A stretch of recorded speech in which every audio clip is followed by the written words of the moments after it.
오늘 하나님 말씀은 잠언 23장 7절입니다. 제가 읽어 올립니다. 대저 그 마음의 생각이 어떠하면 그 위인도 그러한즉 그가 내게 먹고 마시라 할지라도 그의 마음은 너와 함께 하지 아니함이라.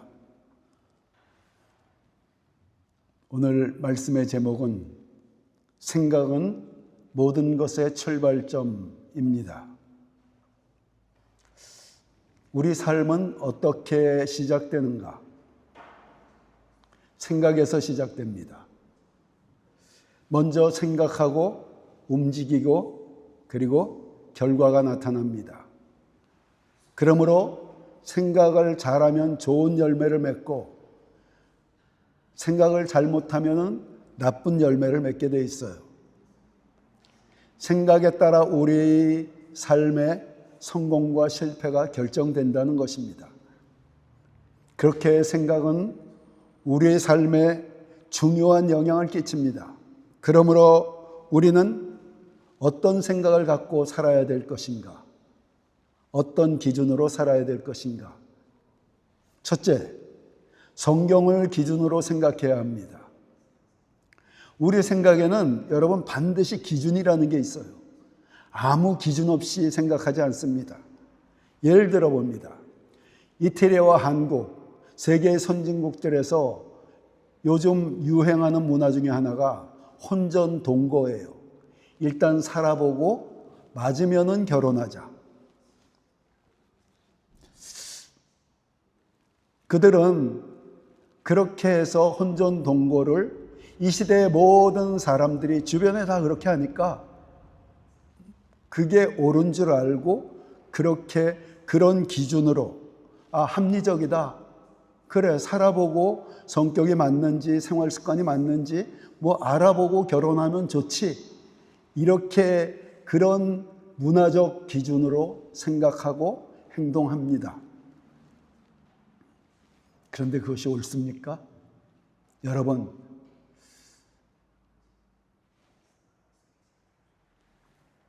그 이상은 얘기하지 않고 그렇다면 우리는 어떤 기준으로 생각해야 되는가? 성경적 기준으로 생각을 해야죠. 성경은 결혼을 매우 중요하게 여겨요. 하나님이 제정하신 거룩한 그 언약입니다. 그런데 살아보고 결혼한다는 것은 그 결혼이라는 거룩한 그리고 숭고한 하나님이 제정하신 그 약속, 하나님 앞에서의 언약을 가볍게 여기고 그리고 인간의 그 성적인 욕심을 따라 살아가는 것이지 행동하는 것이지 그게 무슨 서로를 알아봐요. 결혼해서 서로가 맞지 않으면은 양보하고 희생하고 십자가를 지고 그렇게 맞춰가는 것이 결혼이지 그렇게 10사람하고 살아보고 찾아본들 자기한테 맞는 사람이 있겠습니까? 세상에 자기랑 맞는 사람은 없어요. 맞춰가는 것입니다. 이혼에 대한 것도 성경적 기준이 분명히 있습니다. 요즘 이혼이 우리나라의 거의 50%가 이혼율이래. 그러니까 두 쌍이 결혼하면 한 쌍은 이혼한대. 이혼이 너무나 흔한 세상이 되어버렸어요. 그러니까 사람들이 기독교인조차도 서로 살아가다가 이혼을 너무나 쉽게 생각하고 이혼을 해버리는 거야. 남들이 다 그러니까, 세상이 그러니까, 문화가 그러니까. 그러나 예수님은 마태복음 19장 5절로 6절에 이렇게 말씀하십니다. 말씀하시기를 그러므로 사람이 그 부모를 떠나서 아내에게 합하여 그 둘이 한 몸이 될지니라 하신 것을 읽지 못하였느냐. 그런즉 이제 둘이 아니요 한 몸이니 그러므로 하나님이 짝지어 주신 것을 사람이 나누지 못할지니라 하시니. 성경에 특별히 누군가 음행의 죄를, 부부 중에 누군가 음행의 죄를 지은 것 외에는 예수님조차도 이혼하지 마라 그러셨어요. 하나님이 육신을 얻고 이 땅에 오셔서 우리에게 가까이 오셔서 말씀을 주셨던 예수님이 이혼하지 마라, 결혼했으면 이미 한 몸이다. 영적으로 하나다. 그렇다면 여러분, 우리 기독교인들은 세상의 문화적 기준을 따를 것입니까? 아니면 성경적 기준을 따를 것입니까? 우리는 당연히 성경적 기준으로 생각을 해야죠. 결혼을 했으면은 어찌하든지 인내하고 용서하고 그 자기를 부인하는 맞춰가서 아름다운 결혼 생활이 되도록 노력을 해야죠. 조금 마음에 안 든다고 요즘 나는 내가 한국을 20여 년 떠난 지 20여 년 되다 보니까 내가 조금씩 그 문화 속에서 변화를 경험했다면은 요즘 젊은이들은 그렇구나. 요즘 30, 40대가 그렇구나 하고 이해를 할 텐데 가끔 글을 통해서 그들이 뭐 이렇게 인터넷에 올리는 글들을 통해서 그들을 판단해 볼 때 충격을 받아요. 야, 이렇게까지 변했구나, 사람들이. 그러니까 그 중에 하나가 이혼에 대해서 너무 간단하게 생각하는 거야. 그 명절날 시집에 가서 다퉜는데, 이혼해버려야 되겠다. 과거에는 상상할 수 없었던 기준들, 문화적 기준들, 잘못된 세상의 기준들이 기독교인에게조차도 그 오염되어 틈을 타 있다는 거예요. 우리는 그러면 안 된다는 거예요. 성경적 기준을 가져야 된다는 거예요. 하나님의 말씀에 따르지 않고 그 자기들의 기준에 옳은 대로 행하여 실패한 이스라엘의 역사의 그 경험이 있습니다. 사사기의 역사입니다. 이스라엘이 이집트에서 해방돼서 한 국가를 이루게 됐어요. 젖과 꿀이 흐르는 가나안 땅에 그 아름다운 땅에 노예들이 국가를 이뤘어요. 그런데 시간이 흐르면서 이스라엘 백성들이 타락해 갑니다. 그래서 하나님이 타락하니까 이웃나라들의 힘을 키우게 해서 이웃나라들이 침략해 와서 이스라엘 백성들을 심히 괴롭혀요.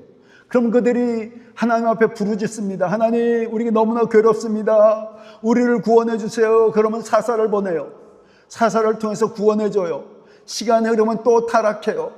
또 하나님, 우리가 너무 괴롭습니다. 그러면 또 사사를 보내서 구원해 줘. 이게 200년 이스라엘의 역사의 반복이었어요. 근데 그 이스라엘 백성들의 타락의 원인을 사사기 맨 마지막 그 장의 맨 마지막 절에 한마디 이렇게 기록이 되어 있어요. 사사기 21장 25절. 이 당시에는 이스라엘의 왕이 없었으므로 사람마다 자기 생각에 좋을 대로 하였다. 자기 생각에 좋을 대로. 이때 이미 하나님이 모세를 통해서 율법을 주셨어요. 근데 자기 좋을 대로 한다는 거야. 자기 생각대로, 그 문화대로, 그 흐름대로, 자기가 옳다고 여기는 대로. 이게 왕이 없어서 그렇다는 게 아니에요. 당시 신정시대였습니다. 이스라엘 사사기 시대는. 신정이라는 것은 하나님이 세우신 어떤 영적 지도자를 통해서 하나님의 계시를 받아서 그것에 의해서 율법과 그런 그 계시에 의해서 통치되어지는 시대. 이게 가장 이상적인 세계, 이상적인 정치 형태예요. 지금도 누군가 탁월한 영적 지도자가 있으면은 그 사람이 성경에 의해서 국가를 이끌어가면은 가장 이상적인 국가가 되는 것입니다. 근데 인간들이 타락을 하니까 왕정으로 변화됐고, 왕정에서 지나서 어떤 공산주의도, 자본주의가 일어났고 공산주의도 일어났고 지금 이 시대를 살고 있는데, 어찌됐건 그 시대에, 그 신정시대에 하나님의 율법도 있었고 사사라는 지도자들도 있었는데, 이들이 말씀대로도 하지 않고 조금만 편안해지면 타락해가고, 그러면 또 징계를 당하고. 원인이 무엇이냐? 말씀대로 살지 않았으니까. 말씀의 기준대로 살지 않았으니까. 내 기준대로, 문화적 기준대로, 내 멋대로 살았기 때문에 여러분, 우리가 교훈을 얻어야 돼요. 이 시대의 기독교인들의 사고방식 속에 너무 잘못된 문화적인 흐름들, 잘못된 세상적인 기준들이 들어가 있어요. 탄식할 노릇이에요. 얘기들 들어보면 탄식할 노릇이야. 성경이 어디 갔어 그들에게? 기독교인에게 성경이 어디 가버렸어? 성경적 기준을 가져야 되는데. 난 기독교인입니다 하면서 목사들이고 그리고 일반 성도들이고 교회에 대해서 얘기하는 것 보면은 깜짝 놀래요. 어떻게 기독교인이 이렇게 생각을 할 수 있는가?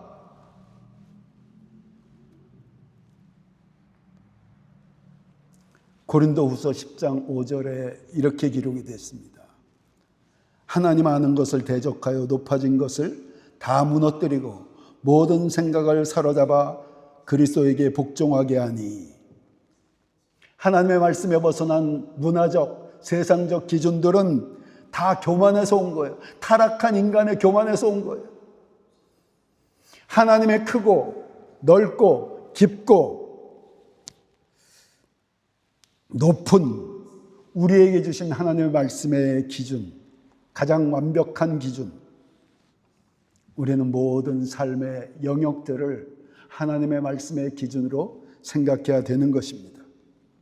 아내나 남편을 대하는 것도 성경적 기준에 의해서, 자녀들을 대하는 것도 성경적 기준에 의해서, 교회 생활에서 목사나 성도들을 대하는 것도 성경적 기준, 직장에서 상사를 대하는 것도, 지도자들을 대하는 것도, 아랫사람을 대하는 자세도 성경적 기준에 의해서 하나님의 말씀에 두고 생각을 하고 행동해야 되는 것입니다.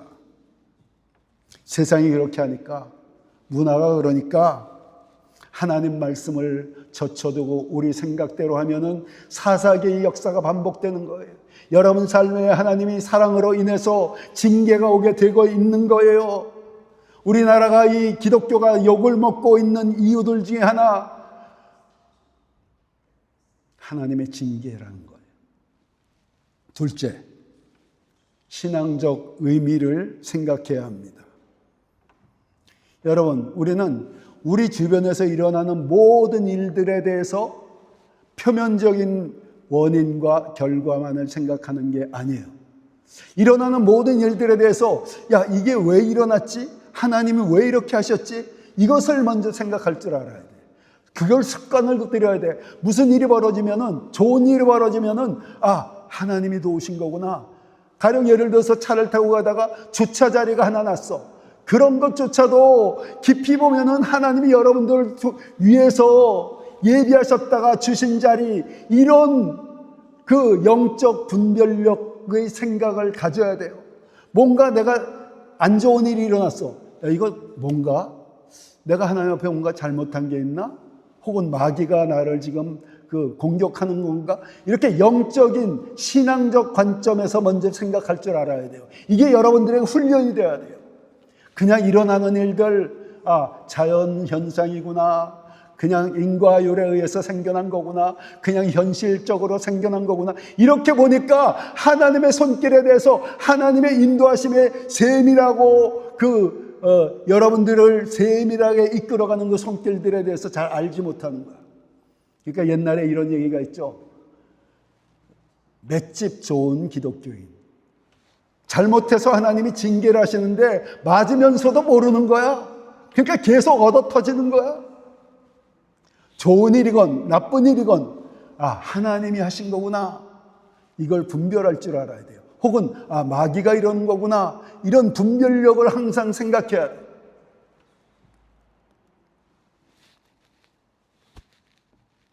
그런데 그 신앙의 눈으로 보는 거는, 여러분, 우리들 자신에서 일어나는 사소한 문제들 뿐만이 아니에요. 여러분, 인간 역사에서 일어나는 모든 일들에 대해서 신앙적 관점, 신앙적 생각으로 볼 줄 알아야 돼요. 기독교인이라면. 근현대사의 인류에게 가장 큰 영향을 끼친 인물 두 명을 생각한다면 찰스 다윈의 진화론과 칼 마르크스의 공산주의 선언이에요. 자, 그 전까지, 진화론이 있기 전까지 그 유럽 사회는 교회가 모든 것의 기준이었어요. 창조주 하나님이 창조한 세상, 그리고 우리 하나님의 형상과 모양대로 지음받은 우리 인간들, 그리고 성경, 그리고 교회에서 가르치는 가르침, 이런 것들이 모든 유럽 사회의 기준이었어요. 그런데 찰스 다윈이 진화론에 의해서, 진화론의 출발이 무엇입니까? 우연이에요. 신은 없어. 우연히 우주가 빅뱅에 의해서 이렇게 만들어졌고, 그리고 아메바가 우연히 단백질이 아메바로 진화하고 진화해서 그 동물원의 원숭이가 우리같이 됐다는 것. 그러니 그거를 배운 젊은이들이 교회를 떠나기 시작했어요. 교회의 가르침이 무너지기 시작했고, 성경의 가르침이 무너지기 시작했고, 하나님의 존재를 부인하기 시작했어요. 여러분, 종간의, 그러니까 진화론은 하나의 학설일 뿐이지 지금도 완벽하게 검증된 과학의 학문이 아니에요. 예를 들어서 이런 겁니다. 연도를 측정하는데 잊어버렸어. 탄소 무슨 방법을 통해서 그걸 측정을 하는데, 그 측정해서 뭐 수만 년 이렇게 얘기하죠. 근데 수만 년이라는 게 그 환경에 따라서, 기온에 따라서 너무 여러 가지 다른 결과가 나올 수 있다는 거예요. 그러니까 예를 들어서 여러분, 진화라는 게 정말 과학적으로 입증이 된다. 그래도 그 진화라는 방법을 통해서 하나님이 인간을 만들었고 이렇게 세상을 진화시켜 갔겠죠. 그런데 진화는 우연이라는 거야. 하나님은 안 계시다는 거야. 그러니까 문제가 되는 거예요. 여러분, 근본적으로 하나님이 존재하고 하나님의 자녀라는 사람들이 가진 생각은 어떤 범주를 넘어서지 않습니다. 그리고 그 사람들은, 믿는 자들은 그 안에 성령이 계시기 때문에 그 생각이 악하고 그리고 비성경적이고 하나님 부인하는 쪽으로 흐를 수가 없어요. 그렇게 되질 않습니다. 그런데 하나님을 믿지 않는 사람이 과학이라는 걸 통해서 세상을 진단하기 시작할 때 그들의 생각이 부패하기 때문에, 하나님을 부정하기 때문에 완전히 다른 방향으로 사람들을 이끌어갈 수가 있어요. 이 문제가 너무나 깊기 때문에 여기서 다 얘기할 수가 없어요. 여러분들이 영적 분별력을 가져야 돼요. 찰스 다윈이 진화론을 얘기할 때 그 근본이 사단이 기름 부은 자이기 때문에, 마귀도 사람을 씁니다. 하나님이 사람을 쓰시듯이, 여러분들을 쓰시듯이 마귀도 사람을 택해서 기름을 부어요. 마귀의 기름 부으심이 있어. 그렇게 쓰는 사람들이 있어요. 대표적인 사람이 찰스 다윈이요. 대표적인 사람이 칼 마르크스야. 칼 마르크스가 뭐예요? 공산주의 선언. 인간은 물질에 불과하다는 거예요. 죽으면은 소멸되는 존재들이에요. 그러니까 그가 주장한 것은 이 땅에서 그래도 잘 살 수 있는 세상을 만들자. 근데 그가 연구를 해보니까 인간의 역사는 지배자와 피지배자의 갈등이었다는 거야. 근데 칼 마르크스가 살았던 시대는 그 자본가들이 이미 왕정 시대를 지나서 자본가들이 힘을 갖고 그 노동자들을 착취하는 것으로 봤어요. 그래서 이 사람이 얘기하는 건 뭐냐? 자본가들이 가진 모든 자본, 생산수단을 빼앗자. 그래서 공동으로 관리하자. 그래서 사유재산도 없어요. 국가도 없어요. 나중엔 가정도 없어. 그리고 그 공동으로 관리하는, 그러니까 옛날에 공산주의 실험할 때 공동 농장 같은 게 있었잖아요. 거기서 같이 일해서 공동으로 나눠 먹자. 이게 왜 문제가 되는지 아십니까? 그것이 좀 발전된 형태가 지금 중국의 정치적으로 공산주의, 그리고 경제적으로 자본주의를 도입한 중국 형태예요. 그런데 여러분, 어떤 일이 벌어지느냐? 인간은 자기 것에 대한 자기 것을 발전시키고자 하는 근본적인 욕망이 있기 때문에, 예를 들어서 국가에서 국가 정책을 시행을 한다. 그럼 어떤 문제가 생기냐면요, 어떤 사람이 회사를 일으켜서 그 회사를 살리려면은 정말 그 최선을 다해서 노력합니다. 경쟁사회에서 도태될 수가 없으니까 최선을 다해서 애쓰고 힘써요. 그런데 국가에서 누군가 권력을 잡고 그 국가의 어떤 국가적으로 정치, 경제를 이끌어가면은 어떤 현상이 벌어지냐? 이 사람은 최선을 다하지 않아요. 정말 죽을 힘을 다해서 그 회사를 살리고 이 나라의 경제를 살린다, 그런 사람 없어요. 그래서 자연스럽게 그 개인이 최선을 다한 회사보다 경쟁력이 떨어질 수밖에 없어요. 또 한 가지 어떤 현상이 벌어지느냐? 그 권력자에게 사람들이 와서 뇌물을 줘요.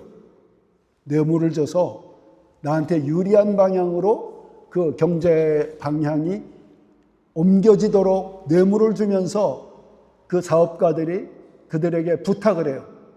그래서 지금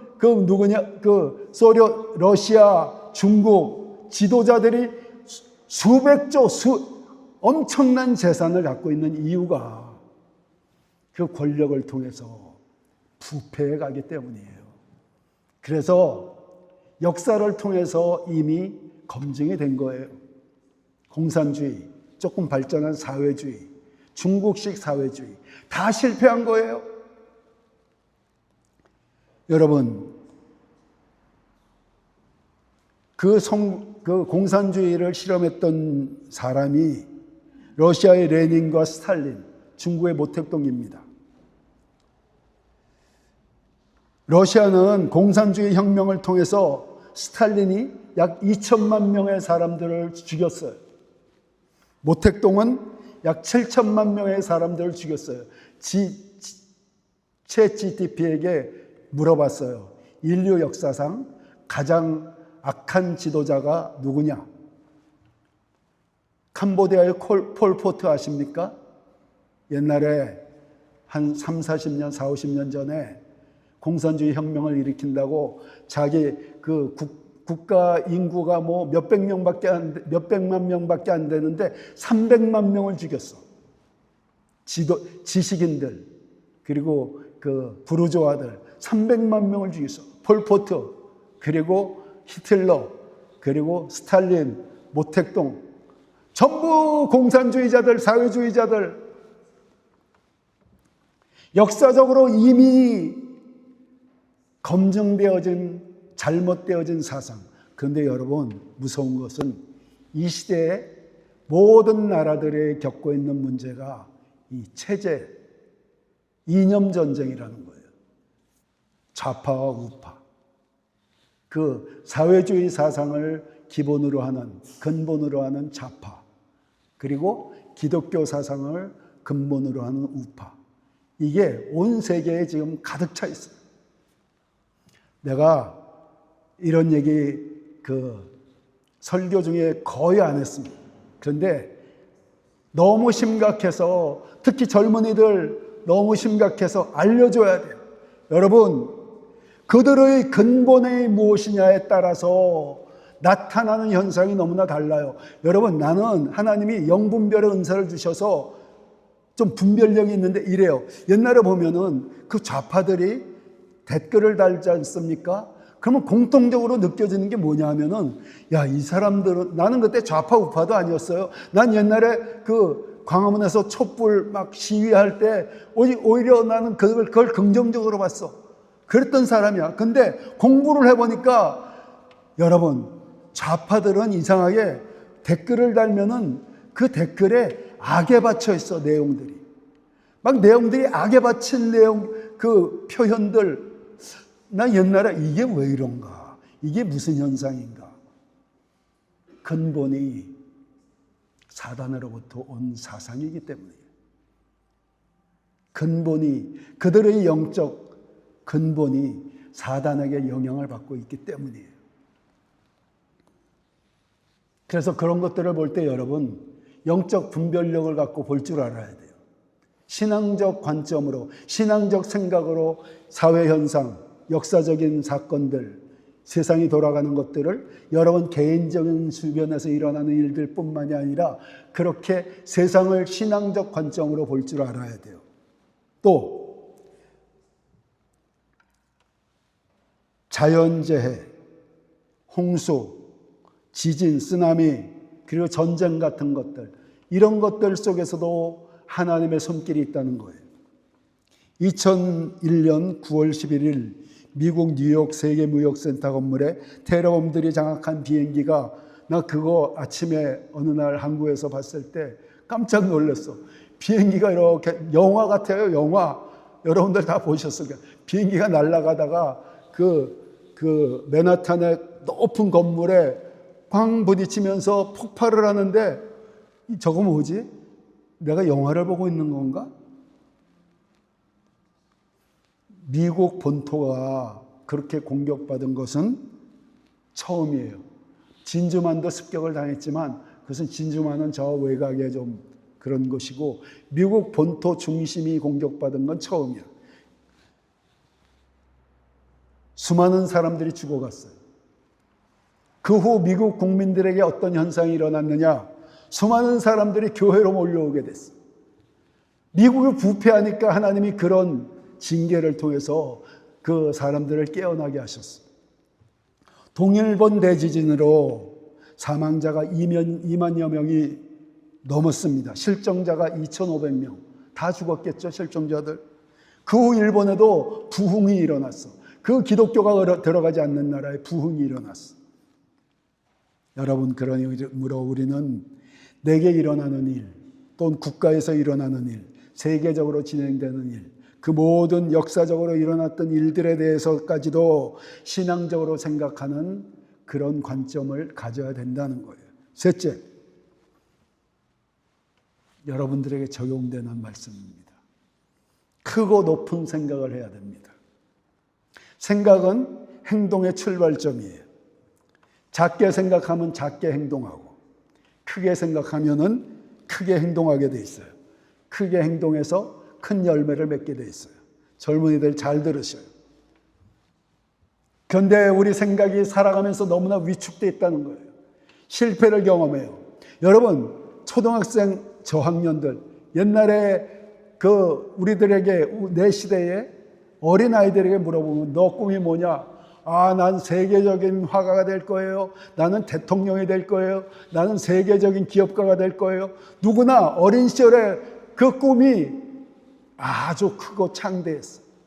근데 자라가면서 자꾸 실패를 경험해. 이웃과 비교하게 돼. 그러면서 점점 꿈이 위축돼. 생각이 위축돼. 쪼그라들어. 이거는 나중에는 어떤 현상이 벌어지느냐. 자기 자신의 능력을 아는 지혜의 수준이 아니에요. 자기 자신의 가능성과 능력을 스스로 제한해버리는 상태로 돼버려. 여러분, 벼룩을 두고 시험을 했어요. 벼룩을 한 5cm, 7cm 정도 되는 그 병에다 넣고 뚜껑을 닫아뒀어요. 벼룩은 30cm 이상 뜁니다. 벼룩이 뛰어요. 머리에 부딪혀. 자꾸 뛰는데 계속 부딪혀. 그러니까 나중에는 이 벼룩을 병에서 꺼내갖고 밖에다 놨는데 5cm밖에 못 뛰는 거예요. 30cm 뛰는 벼룩이. 여러분들이 그렇게 돼 있을 수가 있다라는 거예요. 삶의 실패 속에서 주변에 여러 가지 잘못되어진 교육들, 그리고 잘못되어진 말에 받은 상처들, 여러 가지 그런 것들에 의해서 현실을 보게 되고, 현실을 지나치게 보게 되고, 지나치게 과장되게 생각하게 되고, 여러분 자신에 대해서는 그 여러분의 가능성과 능력을 위축시키고, 그래서 하나님이 여러분을 향한 놀라운 계획들이 있음에도 불구하고 여러분들이 지금 가진 생각은 위축되어 있다는 거예요. 그런데 여러분, 생각이 변하면은 결과도 변합니다. 20세기 중반에 1마일을 4분 안에 뛰는 것은 인간의 어떤 신체 조건성에서 불가능하다고 여겼어요. 1마일은 4분 안에 뛸 수는 없다. 그런데 미국 선수가 운동화를 개발하고 옷이 바람의 영향을 최대한으로 안 받게 하고 주법도 연주하고 최대한으로 노력을 해서 4분을 돌파했어요. 근데 그 다음에 이상한 현상들이 생겼습니다. 여러 스포츠 육상 선수들이 그 사람들은 특별한 어떤 옷을 입었다거나 신발을 신었다거나 주법을 변화시켰다거나 그러지 않았어요. 그냥 훈련만 했어. 근데 여러 선수들이 4분을 넘기 시작했어. 무엇 때문에? 그 4분을 넘은 선수를 보면서 4분을 넘을 수 있는 거구나. 이런 생각의 변화가 일어났어요. 생각의 변화가 일어나니까 몸도 변화되기 시작했어요. 그리고 특별한 어떤 주법을 변화시키지 않았음에도 불구하고 4분을 넘지 못하던 선수들이 4분을 넘기 시작했어요. 할 수 있다는 생각이 그의 잠재력을 극대화시킨 거예요. 그러므로 우리는 여러분들 위축된 생각을 풀어놓아야 돼요. 회복해야 돼요. 하나님이 주신 여러분의 능력과 잠재력대로 회복시켜야 돼요. 마가복음 9장 21절 23절에 이렇게 말씀하십니다. 예수께서 그 아버지에게 물으시되 언제부터 이렇게 되었느냐 하시니 이르되 이 어릴 때부터니이다. 귀신이 그를 죽이려고 불과 물에 자주 던졌나이다. 그러나 무엇을 하실 수 있거든 우리를 불쌍히 여기사 도와주시옵소서. 예수께서 이르시되 할 수 있거든이 무슨 말이냐? 믿는 자에게는 능히 하지 못할 일이 없느니라 하시니 믿는 여러분들은 능히 하지 못할 일이 없느니 예수님이 말씀하실 때 질병만 고친다는 게 아니에요. 여러분들은 무엇이든지 가능하다. 믿는 자에게는 능치 못할 일이 불가능한 일이 없다. 어떻게? 우리 안에 계신 주님이, 여러분들을 돕는 주님이, 예수님이 여러분들을 돕고 계심으로 여러분들의 지혜와 능력과 그리고 그 모든 것들 길을 열어주심으로 가능해진다는 거예요. 여러분, 내 안에 계신 예수님이 어떤 분이십니까? 우주를 창조하신 분이에요. 지금 얼마 전에도 설교했듯이 이 지구가 엄청난 속력으로 달리고 있는데 공전을 하고 있는데 우리는 전혀 못 느끼고 평안하게 살 수 있는 이 완벽한 태양계의 메커니즘, 끝을 알 수 없는 우주를 창조하신 그분이 여러분들 안에 계셔요. 여러분들과 함께 계셔요. 그런데 뭐가 불가능해? 이 삶에 어떤 것이 여러분들을 막을 수가 있어요? 너무나 사소한 건데 하나님 보실 때 여러분의 삶이 얼마나 사소하겠어요? 그거 갖고 염려해? 그거 갖고 못하겠다고 해? 얘야, 내가 내 안에 있는데 내가 돕는데 내 삶의 현실이 무엇이냐? 시험? 네 미래? 야, 그게 뭐냐 도대체? 내가 함께 하는데 그렇게 불가능이 없다는 생각으로 입을 크게 열라는 거예요. 시편 81편 10편 나는 너희를 이집트에서 인도해낸 너희 하나님 여호와이다. 너희 입을 크게 벌려라. 내가 채워주겠다. 우리가 모든 것이 가능하다는 생각을 가지고 입을 크게, 생각을 크게, 꿈을 크게 열라는 거예요. 이왕 한 세상 사는 거 큰 꿈을 가지라는 거예요. 큰 생각을 가지시는 여러분들 되시기를 예수님의 이름으로 축원합니다. 어떤 생각을 가지느냐는 우리가 도전해야 되는 거예요. 우리가 해야 되는 거예요. 생각과 꿈은 우리가 가져야 되는 거예요. 그리고 채우시는 건 하나님이 채우셔요. 그러니까 우리는 큰 생각만 가지면 돼. 큰 꿈만 가지면 돼. 그리고 움직여 가면 돼. 그러면 하나님이 길을 여시고 지혜를 주시고 능력을 주시고 돕는 자를 붙여주셔서 여러분들을 큰 사람으로 만들어주는 거예요. 작은 꿈을 가지면 작은 사람 돼. 큰 꿈을 가지면 큰 사람 돼요. 우리 성도 중에 다니엘이라고 있어요. 얘 처음 봤을 때 좀 미안한데 눈에 초점도 없고 영적으로 좀 혼미했어. 그런데 같이 신앙생활하는데 변하기 시작했어. 그리고 하나님이 놀랍게 역사하셔서 쉐라톤 호텔의 정직원으로 입사가 됐어요. 그 굉장히 어려운 일이 됐어. 그런데 얘가 거기서 머무르질 않아요. 지금 경영학을 공부하는 중인데 일하면서 공부하기가 너무나 쉽지 않아요. 잠도 제대로 못 자. 근데 왜 그렇게 하겠어? 어떤 꿈을 가졌느냐? 나는 쉐라톤 호텔에서 가장 높은 자리에 오르겠다. 만일에 그런 꿈이 없다면 얘는 그냥 쉐라톤 호텔에 입사했으니까 그냥 여기서 잘해갖고 조금 잘 살아야지 이랬겠지. 근데 가장 큰 꿈을 가지니까 나는 쉐라톤 호텔에서 가장 높은 자리까지 오를 거야. 이런 꿈을 가지니까 잠도 못 자가면서 공부하면서 열심히 일해서 지금 거기서 너무나 인정을 받고 있어. 그렇게 될 겁니다. 요셉을 보세요. 이 녀석 처음에 봤을 때 내가 물어봤어. 너 꿈이 뭐냐? 얘 공부해서 결혼하는 거예요. 공부해서 결혼하는 건 가만히 있어도 되는 거야. 그런데 요셉이 머리가 엄청 좋아요. 무슨 얘기 한마디 하면은 선어 후를 생각하고 있어. 그래서 같이 대화를 나누면서 야, 요셉아, 너는 그런 재능과 지혜가 있다. 너는 인류에게 무엇인가 기여할 만한 청정 에너지를 발명이라고 해야 되나? 만들어내라. 이런 꿈을 가졌어요. 그 꿈을 갖고 지금 가고 있어요. 여러분, 이런 얘기들 하면은 사람들이 조롱해요. 비웃어요. 아이, 무슨 쉐라톤에서 제일 큰 애가 되고 무슨 세계적인 그런 과학자가 돼. 여러분, 그런데 위대한 일을 이룬 사람들은 미친 사람 같아요. 주변에서 미친 사람이라고 항상 조롱하고 그랬어요. 그 성경의 요셉도 형제들이 뭐라고 얘기했느냐? 자, 저기 꿈꾸는 자가 오는구나. 저를 잡아서 구덩이에 잡아 죽여서 그 꿈이 어떻게 되는가 보자. 여러분, 저기 꿈꾸는 자가 오는구나. 이거는 조롱하는 말이에요. 비웃는 말이에요. 큰 꿈을 가지면 비웃어요, 사람들이. 걱정하지 마셔요. 여러분들이 큰 꿈을 가지면은 하나님이 채우셔요. 그러니까 큰 꿈을 가지셔요.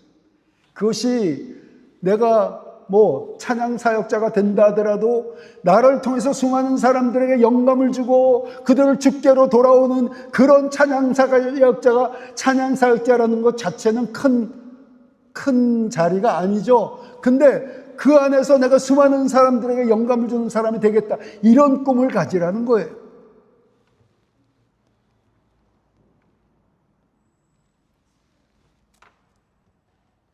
생각은 하나님이 가진 속성 중에 하나입니다. 그리고 하나님의 형상과 모양대로 지음받은 우리 사람에게 주셨어요. 그런데 생각 자체는 좋거나 나쁜 게 아니에요. 그냥 우리에게 주신 일종의 어떤 능력이야. 우리가 생각을 어떻게 관리하느냐에 따라 좋은 열매가 맺어지기도 하고 나쁜 열매가 나타나기도 하는 거예요. 그러므로 우리는 생각을 잘 관리해야 됩니다. 흐르는 대로 생각을 내버려 두지 말고 성경적 기준으로 생각하고 우리에게 일어나는 일들, 세상에 일어나는 일들에 대해서 신앙적으로 생각하고 분별하고 그리고 위축된 우리 생각을 회복시켜 자신의 가능성을 주님의 도우심으로 크게 활성화해서 주님을 위해 크게 쓰임받는 여러분들 되시기를 예수님의 이름으로 축원합니다.